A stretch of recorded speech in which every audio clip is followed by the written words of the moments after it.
Bienvenidos a esta serie de vídeos sobre un modelo del éter.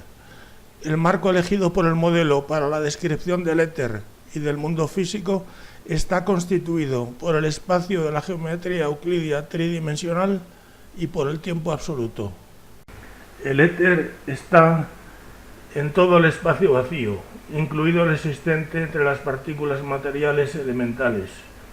El éter está constituido por unos entes puntuales que el modelo llama eterinos. A los eterinos no se les llamará partículas para no confundirlos con las partículas materiales de la física.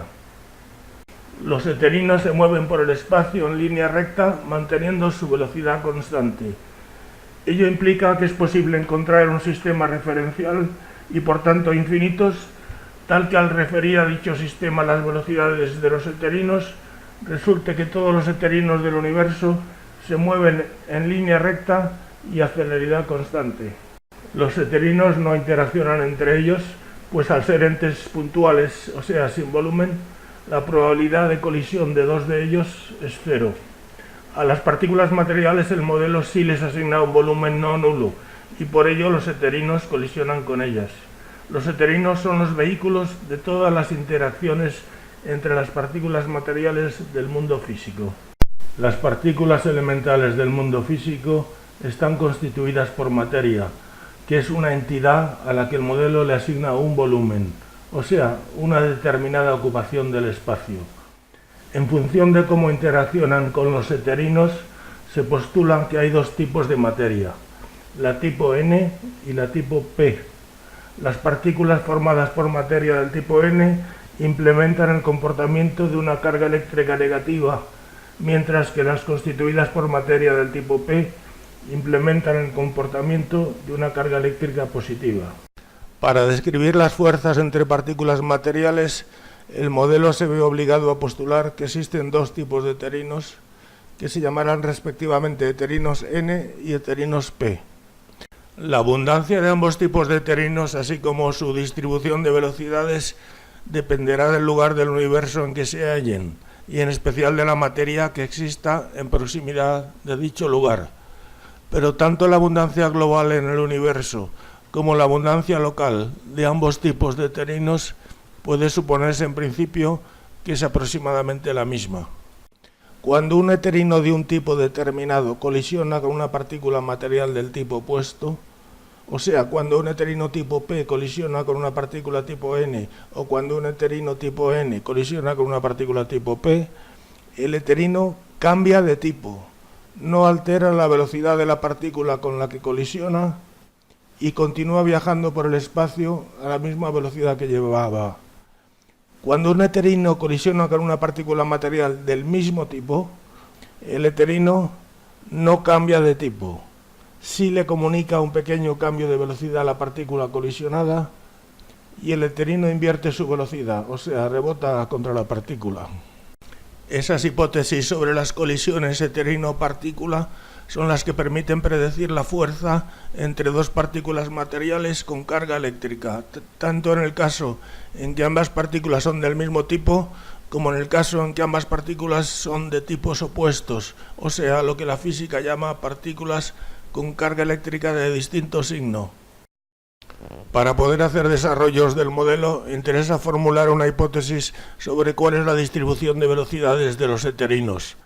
Se postulará que en lugares del universo muy alejados de toda materia, la distribución de velocidades de los eterinos es del tipo Maxwell-Boltzmann. Debe entenderse que las velocidades están referidas al referencial asociado al éter en reposo, o sea, a aquel referencial en el que la velocidad media de todos los eterinos locales es cero. Varias consideraciones de las que se hablará más adelante sugieren que la velocidad media de los eterinos es como mínimo cientos de veces mayor que la velocidad de la luz. Por otra parte, incluso en volúmenes tan pequeños como los asociables a las partículas elementales más pequeñas, debe haber en todo momento un número elevado de eterinos, de forma que las fuerzas sufridas por dichas partículas, que son portadas por eterinos, sufran fluctuaciones relativamente pequeñas. Una estimación grosera sería que el número medio de eterinos por metro cúbico del éter es del orden de 10 elevado a 45. Cuando una partícula material sufre la colisión de un eterino del mismo tipo que la partícula, se dirá que la partícula ha sufrido un impulso eterínico elemental de magnitud igual a la velocidad del eterino relativa a la partícula multiplicada por una constante positiva a la que se llamará h⁻₁. El impulso eterínico elemental es un concepto auxiliar que se introduce para poder definir a partir de él la fuerza sufrida por una partícula. El modelo define el concepto de fuerza a la que está sometida una partícula material como el cociente entre el impulso eterínico neto recibido por la partícula en un pequeño intervalo temporal, incremento de t, y dicho intervalo de tiempo. El intervalo temporal debe ser suficientemente grande para que en él la partícula sufra un número estadísticamente significativo de colisiones eterínicas y a la vez suficientemente pequeño para poder discriminar variaciones de la fuerza con la finura requerida en la descripción del fenómeno físico en cuestión. Es por ello que se ha evitado definir la fuerza como un límite en el que el intervalo temporal tiende a cero. Una hipótesis del modelo es que cuando una partícula recibe el impulso de un eterino, la partícula sufre un cambio de velocidad proporcional a dicho impulso y por tanto proporcional a la velocidad del eterino relativa a la partícula. La constante de proporcionalidad es específica de la partícula y a la inversa de dicha constante se le llamará masa inercial de la partícula.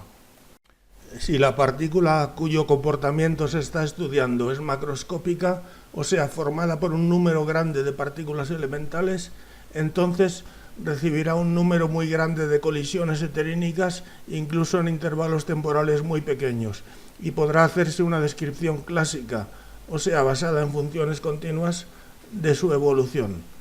Pero si la partícula es elemental o muy microscópica, entonces, incluso en intervalos temporales pequeños y por el efecto de unas pocas colisiones eterínicas, la partícula sufrirá cambios semialeatorios de velocidad y de posición de gran importancia relativa, por lo que su evolución en el tiempo tendrá una gran componente aleatoria y no podrá ya hacerse una descripción clásica, sino que la mecánica que describa la evolución de dichas partículas tendrá que ser de tipo estadístico.